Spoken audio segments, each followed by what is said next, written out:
You're watching TMB News. I'm Anju Sukham. Let's have a look at the top stories of the day. Arambai Tengol and Pambai-led UNLF has signed an agreement on Thursday to form a working committee for addressing any issues or misunderstanding between the two groups by establishing a hotline for immediate communication. The joint statement between the two groups was linked by Robin Mangang, the PRO of Arambai Tengol GHQ, and Charairongba Thokchom, the media coordinator of UNLF Department of Publicity.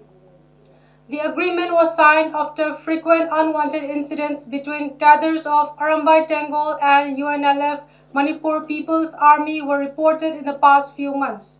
The Manipur police have denied all the rumors circulating on social media by some social media handles linking the 11 armed village volunteers detained by a column of Mahar Regiment on April 30 with the April 27 incident in Naran Sena wherein 2 CRPF personnel were killed. Both the incidents are separate and investigation is going on and no linkages with the Naran Sena incident have been found till now. The Manipur police in its official statement have clarified.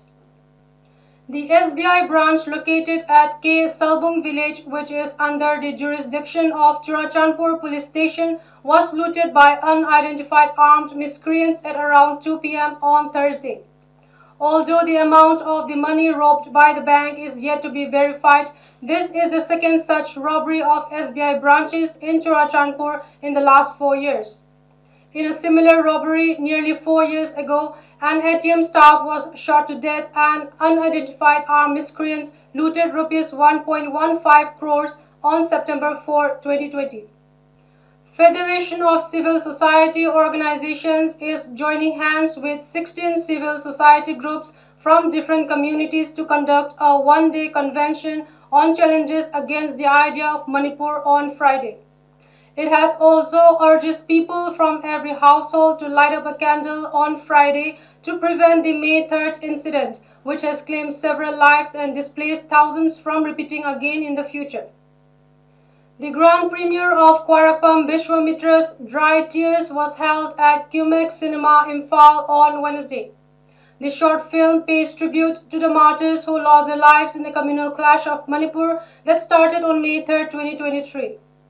A formal function was held with Sanju Batrasmatimayum, Secretary of Manipur Film Development Society, L. Surjakanta Sharma, President of Film Forum Manipur, and R.K. Hemabati Devi, alongside Alexander Leo Pau as Chief Guest, President, and Guest of Honor, respectively.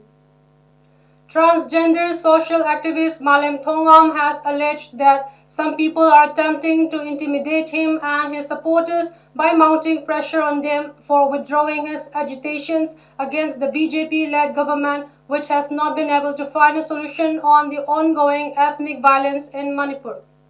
He also urges people, especially those in relief camps, to rally behind him in his planned protest march against the government on Friday. Prime Minister Narendra Modi on Thursday accused the Congress party of being a murid follower of Pakistan, claiming that the neighboring country was eager to see the Congress leader, whom he referred to as Shehzada, becoming the next Prime Minister of India.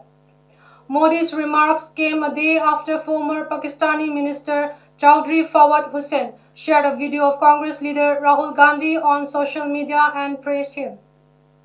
The Supreme Court has observed that appropriate rites and ceremonies must be performed for a Hindu marriage to be valid under the Hindu Marriage Act 1955, reported Live Law on Tuesday.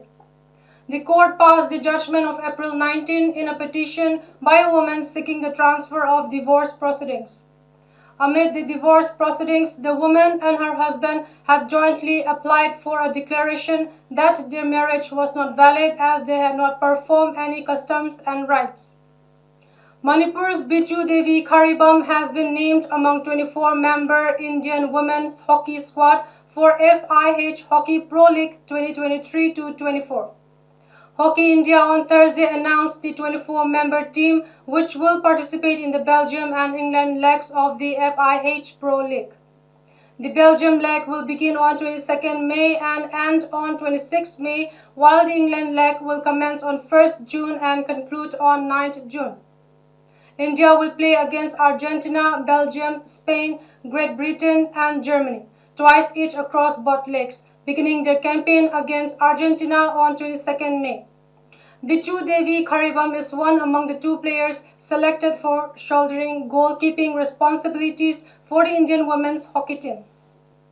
Sunrisers Hyderabad host Rajasthan's Royal in a mouth-watering IPL 2024 match today at the Rajiv Gandhi International Stadium on Thursday.